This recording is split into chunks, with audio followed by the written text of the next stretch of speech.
நாமக்கல் மாவட்டம் பள்ளிப்பாளையம் பக்கம் சின்னார்பாளையம் பறந்து விரிந்த இடத்துல ஒரு சோலார் மின் உற்பத்தி நிலையம். பகல் முழுக்க சூரிய ஒளியில மின்சாரம் உற்பத்தி செய்யும். ஆனா இரவு வந்தா முழுக்க அமைதி. இந்த அமைதி தான் சில பேருக்கு வாய்ப்பா எடுத்திருக்காங்க. ஒரு நாள் இரவு கரகாட்டக்காரன் படத்துல வர்ற மாதிரி பார்த்தாலே இது என்னடா வண்டி அப்படின்னு கேட்க வைக்கிற ஒரு விதமான வாகனத்துல 4 பேர் வர்றாங்க. யாருக்கும் சந்தேகம் வராம நாங்க கரண்ட் பார்க்க வந்த இன்ஜினியர்ஸ்னு சொல்லி கொடுத்து சோலார் நிலையத்துக்குள்ள நுழைஞ்சிட்டாங்க. உள்ள போனதும் வேலையை ஆரம்பிச்சிட்டாங்க. டக் டக்குன்னு காப்பர் கம்பியை வெட்டி பையில போட்டு மொத்தம் 160 கிலோ காப்பர் கம்பியை எடுத்துட்டு கிளம்ப ஆரம்பிச்சிருக்காங்க. ஒருத்தன் சொல்றான், டேய் இவ்வளவு காப்பர் கம்பிய வண்டி தாங்குமாடா அப்படின்னு. இன்னொருத்தன் அதெல்லாம் தாங்கும் அப்படின்னு சொல்லிட்டு தப்பிச்சு ஓடியும் போயிட்டாங்க. காலையில சோலார் நிலைய உரிமையாளர்கள் வந்து பார்த்தப்போ காப்பர் கம்பிய காணாம்.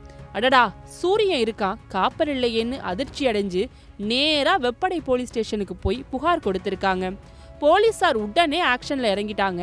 சிசிடிவி கேமராவை பார்த்ததும், அடே இது கரகாட்டக்காரன் படத்துல வர வண்டி தானே அப்படின்னு சொல்லிட்டு அந்த 4 பேரையும் தேடவும் ஆரம்பிச்சிருக்காங்க. ஒரு நாள் வெப்படை சேலம் ரோட்ல ரோந்து போயிட்டு இருந்தப்போ சந்தேகமா ஜீப்ல 4 பேர் போய் வரத கவனிச்சிருக்காங்க.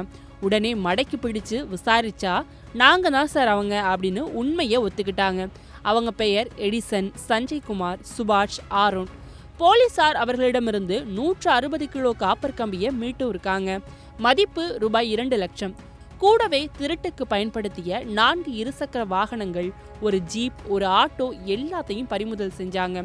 கடைசியில இந்த திருட்டு இங்க வேலைக்காகன்னு சொல்லிட்டே 4 பேரையும் நீதிமன்றத்திற்கு அனுப்பி சேலம் மத்திய சிறையில அடைச்சும் இருக்காங்க. சோலார் நிலையம் மீண்டும் அமைதியா கரண்ட் உற்பத்தி செய்ய ஆரம்பிச்சிட்டாங்க. ஆனா அந்த 4 பேருக்கு மட்டும் இனிமே கரண்ட் இல்லாத வாழ்க்கை தான் போல.